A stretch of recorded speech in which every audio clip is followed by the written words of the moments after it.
নমস্কার, আমি বন্দনা। আমার কিচেনে আপনাদের সবাইকে স্বাগত জানাই। আবারও এসে হাজির হয়েছি নিরামিষ পেঁপের ঘন্টর একটি রেসিপি নিয়ে।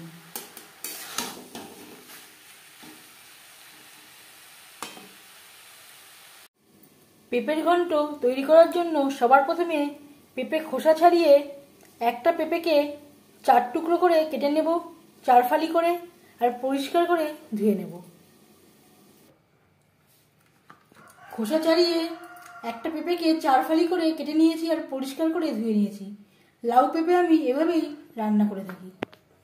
গ্রেটারের সাহায্যে গ্রেট করে নেব। আপনারা চাইলে আলু ভাজার মতো লম্বা লম্বা টুকরো করে কেটে নিতে পারেন। পেঁপে আমি গ্রেট করে নিয়েছি। পেঁপে গ্রেট করতে গিয়ে হাত একেবারে ব্যথা হয়ে গেছে। ভালো জিনিস খেতে গেলে একটু কষ্ট তো করতেই হবে। আমি রান্নাটা করছি রিফাইন্ড অয়েলে। আপনারা চাইলে সরষের তেলেও করতে পারেন। 4 চামচ রিফাইন্ড অয়েল গরম করে নেওয়ার পর ফোড়নে দিয়ে দিলাম 2 শুকনো লঙ্কা, 2 তেজপাতা, গোটা জিরে।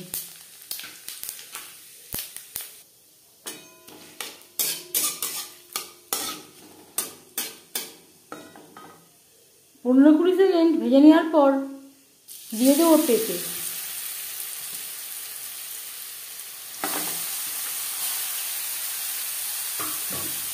এই রান্নাতে আমি রসুন, পেঁয়াজ ও আদা ব্যবহার করব না। ফোড়নের সাথে পেঁপে বেশ ভালো করে মিক্স করে দেবো। এখানে আমি ছোটো সাইজের 2 তেজপাতা ব্যবহার করলাম। যদি বড় সাইজের ব্যবহার করেন, একটা তেজপাতা ব্যবহার করলেই হয়ে যাবে।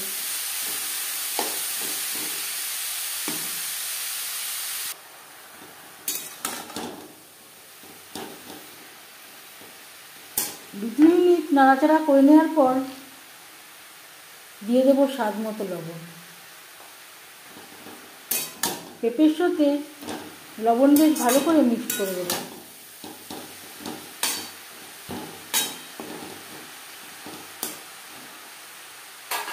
গ্যাসের ফ্লেমটাকে লোতে করে দেব। 5-6 মিনিটের জন্য ঢেকে দেব।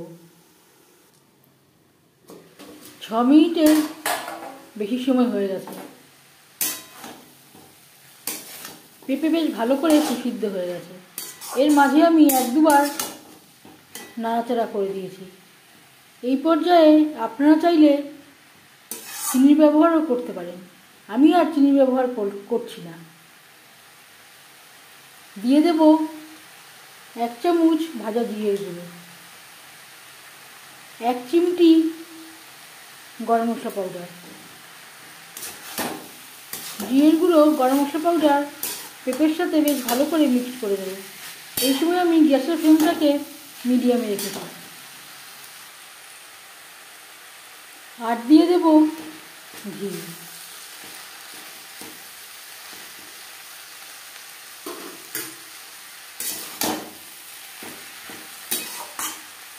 মশলার সাথে ও পেঁপের সাথে ঘি বেশ ভালো করে মিক্স করে দেবো।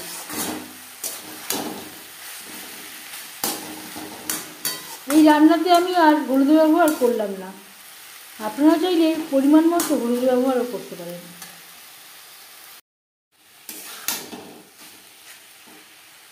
1-2 মিনিট নাড়াচাড়া করে নেওয়ার পর গ্যাসের ফ্লেমটা অফ করে দেব। 5 মিনিট ঢেকে স্ট্যান্ডিং টাইমে রাখবো। তার আগে দিয়ে দেব চেরা কাঁচা লঙ্কা, খুবই সামান্য পরিমাণে ধনেপাতা।